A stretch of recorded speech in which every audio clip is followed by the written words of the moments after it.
What is up, guys? Welcome to, the 24th intermediate Java tutorial. And in this tutorial we are going to be building the window that our panel goes in. But before we get to that, I want to read you a little MLIA I found last night. And in case you don't know, this is a little app for my iPod. It says, "Today I tried calling my sister again and again. When I saw her the next day, I asked why she didn't answer her phone. Her reason? She changed her ringtone to The Circle of Life, and she and her husband reenacted the first scene of Lion King with her baby boy each time the phone rang." So, with that being said, I suggest any of you who have kids to do that. Now that I got that out of my system, let's go ahead and continue with my tutorial. So in the last tutorial, what we pretty much did is build the panel. Now the panel is pretty much this big white space on the window, and the J-frame is the window itself, and this is the scroll bar on the right hand side, the title bar. So what happens is, in Java language, well, let's say in Windows language, the body goes in the window, but in Java language, the panel goes in the frame. Why they named it two different things? Just because people want to be different, you know? And it confuses the rest of us, but hopefully I simplified that for you. So like I said, in the last tutorial we built the panel, now we have to build the frame. So let's go ahead and do a couple things first. Our program consists of a slider and it's underneath a panel. So let's go ahead and let's make that slider right now. That's what I'm trying to say. J slider, and this J slider is already a class, so don't worry about building this. So I'm going to go ahead and name my slider because, you know, I'm not trying to confuse you guys.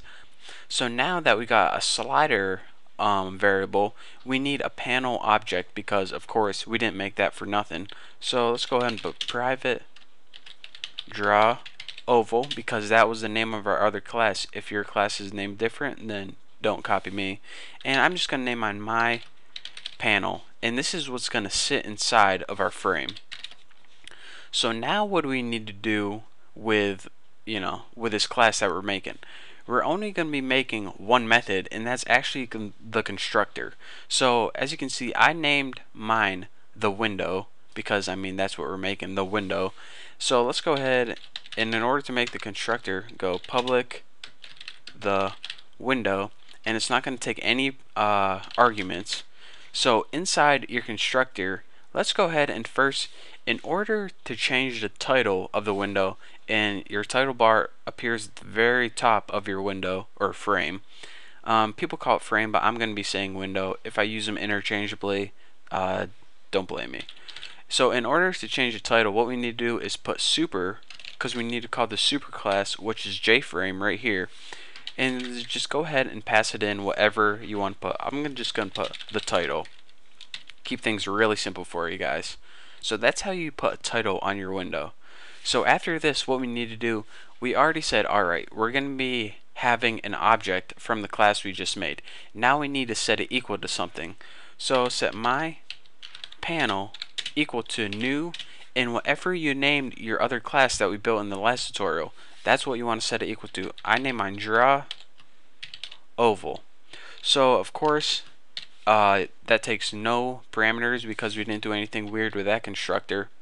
So now that we have a panel object, we can begin doing cool stuff to that panel. One of the cool things we can do to it is change the background color of it. And this, in essence, since it sits inside your window, it'll change the background color of your window. So let's go ahead and, in order to change the background color of your panel, go ahead and put my panel, or whatever you name your object, dot set background color right there, and we can set it equal to any color we want. Let's see, our options should pop up. Black, blue, let me think of something good. Green. You want it something light since we'll put it orange there. You don't want it anything dark because our circle is going to be dark, and that just wouldn't be good. So there we go. I had to see how much time I had left. Now let me find this, and alright. So now that we change the background color, what we want to do is, right now we have a background and a circle painted on it, but we don't have that slider yet that I promised you guys would have. So what we want to do now is set up that J slider in we need this in order to control the diameter value. So we already declared it up here called slider. So now let's go ahead and set it equal slider equals new J slider. And as a constructor for a J slider, it takes, let me see, 1, 2, 3, 4 parameters. The first parameter it takes is how you want your slider to appear on the screen. Now there are two different types. There are ones that go left and right, and this is horizontal, or there's a vertical slider that goes up and down, of course. So we want the left and right kind because it just looks better in our window. So swing constants dot horizontal. It already popped up for us. So this means, alright, we want our slider to go left and right. So it takes 3 more parameters after this. The first one is the minimum and maximum value of our slider. So let's say we want a minimum of 0 and a maximum of 200. And this means our diameter of their circle can go no less than 0 and no more than 200. And of course you can change this depending on how big your window is, but my window is only going to be like, I don't know, like 150 pixels wide, so I don't want my circle to be like 1,000 pixels wide. And the last thing you want is, just go ahead and put 10. I'll tell you guys what that means later on. So aside from just making a plain old slider, let's do some cool things. Let's spice it up a little bit. So let's go ahead and take our slider object, and the first thing we want to do is put set major tick spacing. Now you have the option of putting something called ticks on your slider, and what this is pretty much little hash marks so you don't get lost.